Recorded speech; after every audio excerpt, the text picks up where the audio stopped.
Hello everybody, a very good evening to all of you.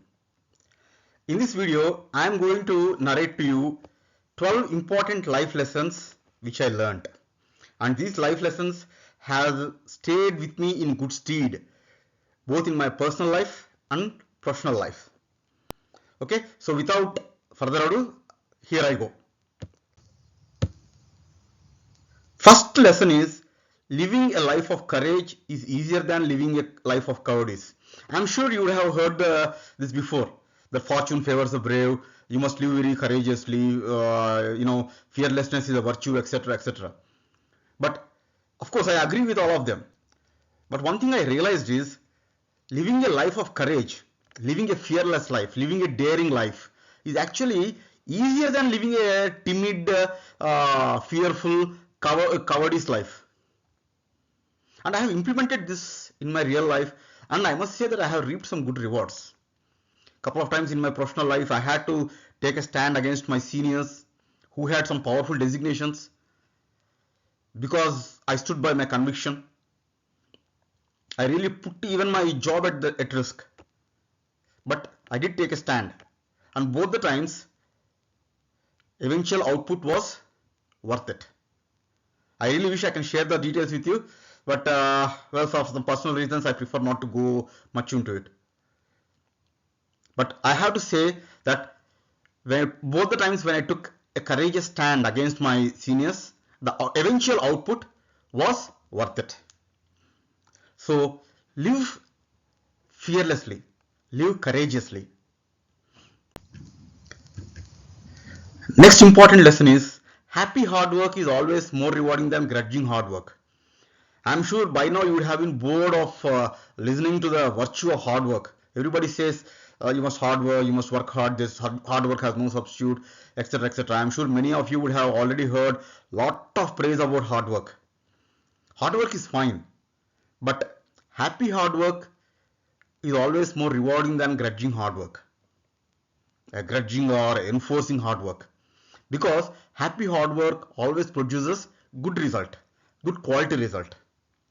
And again, in a slightly mystical way, I would like to say it, you call it God or nature or universe. God or nature or universe always rewards happy hard work in a more fruitful manner than a grudging hard work. Doing something grudgingly or in a very dreading manner, somehow it does not yield any good reward. So work hard, no doubt about it, but do it happily. And you can do it happily when you really like what you're doing. So this resonates with what many leaders, many successful people have said throughout the world. Do what you love. Okay, now going to the next important lesson. Disciplined, consistent efforts are always more rewarding than sporadic flash in the pan efforts. Okay, so I'm sure this is very self-explanatory. For example, everybody remembers Roger Federer because he won 20 Grand Slams. But nobody remembers Pat Cash. Pat Cash is also a Wimbledon champion way back in 1987. But that was the only one Grand Slam he ever won in his life. The point is simple.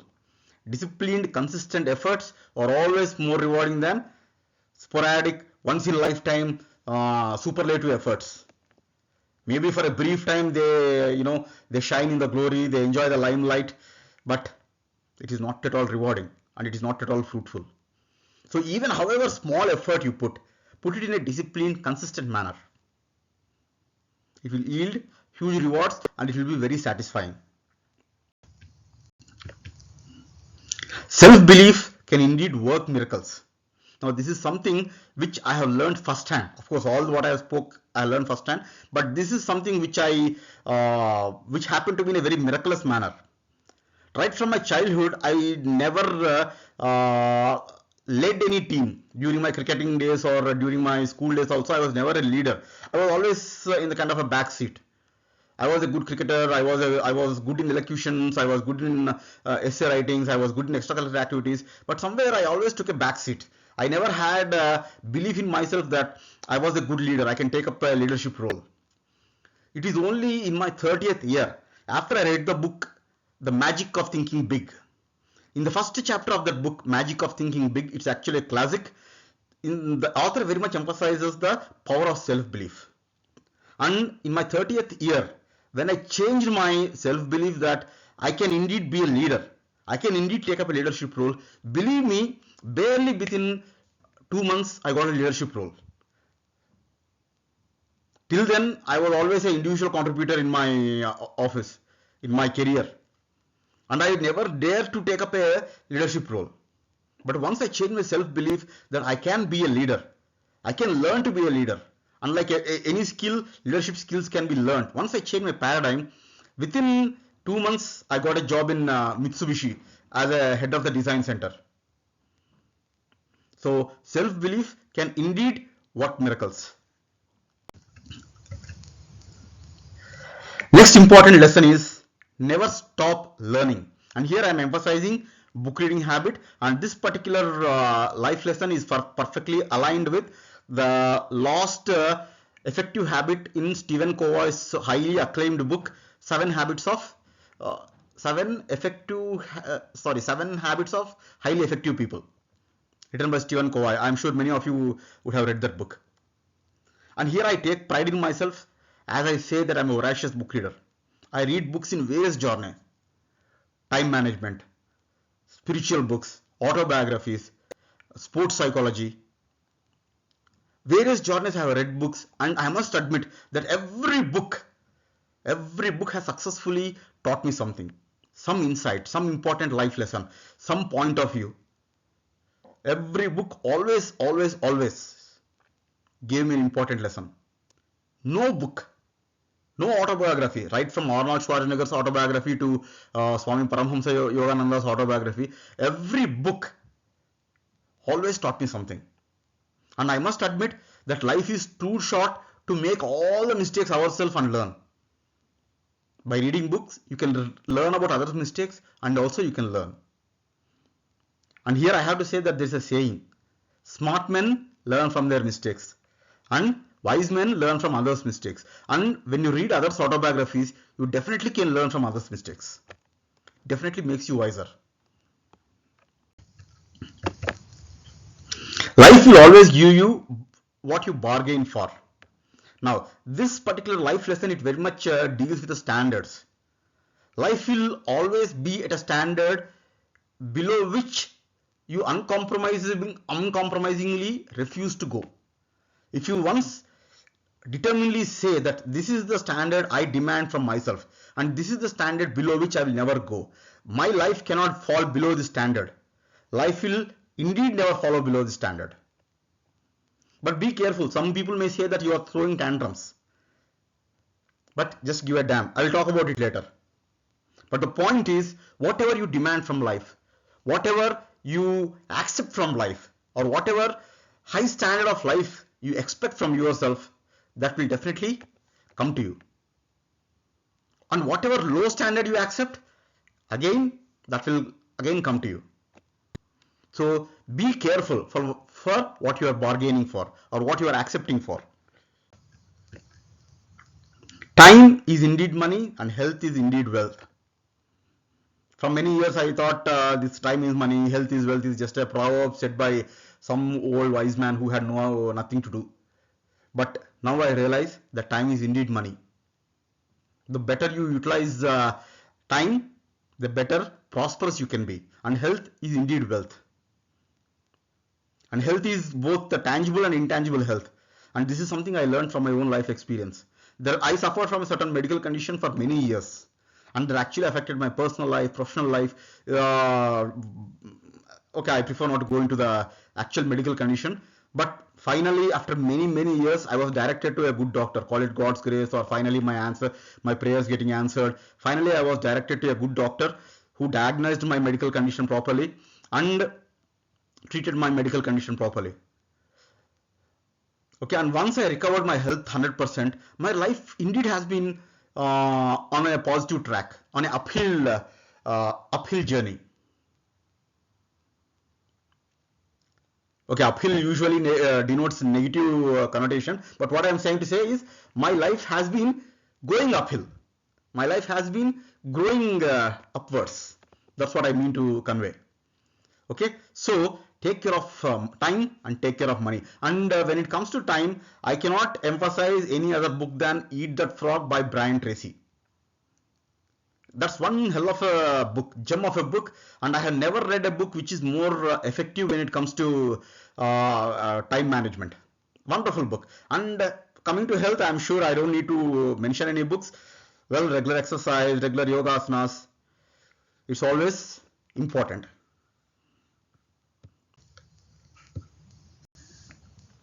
Living in faith means living happily. Now, this is one lesson I learned very recently. Once you pray and then again you live in an anxious, fearful manner, it means that you don't have faith in God. It just means that you don't have faith in God. When you say, ask for something, then you have to affirm to yourself that God is indeed working on your prayer. And you have to be happy that God is indeed working on your prayer, because He is, of course, working on your prayer. And how can you prove to God that you are having faith in Him? By living happily. I'm a slightly religious person. Some people may or may not be very comfortable with this concept called God, but I personally believe in God, and this is something which I learned very recently. Living in faith means living happily. And next important lesson is, as long as your conscience is intact, give a damn to others' opinions. Now, this is something which I first theoretically learned from Arnold Schwarzenegger's Rules of Success. He clearly says, give a damn to naysayers. In his life, Arnold Schwarzenegger's life, many people discouraged him from becoming a professional bodybuilder, from becoming a politician, from becoming a movie star, but he just ignored them. And this is something I too learned firsthand. There were some people who discouraged me from doing some things, and have successfully achieved it. And God has witness, I'm happy that I ignored their opinions. Even if they are well meant. Maybe those opinions came from people who genuinely wanted my good. But still, because my conscience said something, I went ahead and successfully completed what I wanted to do. Dream big. Small aim is a crime. Actually, here I have to mention that this particular small aim is a crime sentence was told to me by my mother. I won't say my mother is a very wise woman or a very erudite woman, but somehow, I don't know from where she read this, but she always tells me, small aim is a crime. Dream big. And this is something which is further corroborated by Baba Ramdev. He always says, live for big goals. Live for big dreams, for big objectives. And he says openly in Hindi, छोटे छोटे बातों के लिए जीना जिंदगी का अपमान है. Living for small things is insult to life. And this is something which I have imbibed in my life. Of course, I'm 43 years old. Till now, I have not achieved anything reckonable, but I hope I still have some years to correct myself. I hope God gives me some more years so that I can indeed achieve something big in my life. At least I have decided to achieve something big in my life. Initiative is the highest quality for a professional. Yes, taking initiative is the highest quality a professional can have. And once you take initiative, trust me, your rise in your organization will be meteoric. Doing what seniors say is good, accepted. But when you do something out of your own initiative, trust me, your rise in your organization, in every aspect of your life. When I say initiative, not just in a professional area, even in your personal life or spiritual life or health life, when you take the initiative and do something out of your own will, out of your own volition, then trust me, growth will be superlative. And next important lesson is action orientation is another highest quality for a professional. And why I deliberately put action orientation after initiative is, you cannot be a very good action oriented guy unless you have initiative. Unless you take the initiative to be an action oriented guy, you cannot be an action oriented guy. And I don't need to emphasize that action orientation is a very important quality. Okay, actually, again, this is something which I learned from the book Magic of Thinking Big. I think it's the 4th chapter which emphasizes heavily this action orientation. Also, Stephen Covey talks about action orientation when he says first things first. Always do the first thing first. The most important things must never be hindered by a very less important things. Action orientation is a very important quality for a professional. And I end this by I end my 12 lessons by one famous dialogue from Satya. Sorry, from the movie Satya, where Bhikkhu Matre tells Satya, "Karna hai to karna hai." When Satya is hesitating to murder somebody, Bhikkhu Matre encourages him. "Karna hai to karna hai." Now this is exactly the scene where Bhikkhu Matre tells Satya to go and murder Jagga Dada, if I remember the movie correctly. I'm sure everybody has seen this movie Satya. But this sentence, "Karna hai to karna hai," it's really a very important sentence in my life. This sentence I have many times reminded myself. Whenever I'm feeling low, whenever I'm feeling lazy, I told myself, "Karna hai to karna hai." And I did succeed to a good extent. Okay, so these are my 12 important lessons. I hope at least some of you have benefited from this video. So thank you once again for patiently listening to my life lessons. And because I'm uploading this in YouTube, I request all of you to like and subscribe for more informative videos. Okay, I can't commit that I will be making videos in only one particular category. Sometimes it may be health, or sometimes it may be German life, but I will be uploading some or other useful videos regularly. That much I can commit. Okay, so in case you like this video, please like and subscribe. So thank you once again, and like every video, God be with you. Bye bye.